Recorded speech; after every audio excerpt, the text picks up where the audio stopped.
Past आउ future को दुईटा ही अद्भुत। पास्ट आउ फ्यूचर को दुईटा ही अद्भुत।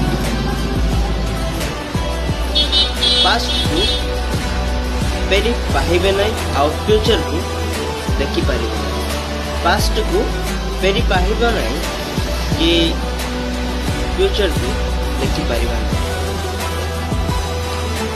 किंतु मनीष पास्ट को नहीं कष्ट पाए आ फ्यूचर को नहीं चिंता करे। पास्ट को नहीं कष्ट पाए फ्यूचर को नहीं चिंता करे। आउ प्रेजेंट को हस खुशी रे कटिबा को भूली जाए। आउ प्रेजेंट को हस खुशी रे कटिबा पे भूली जाए। जदि वीडियोटी भल लगे लाइक फॉलो शेयर करो। नमस्कार।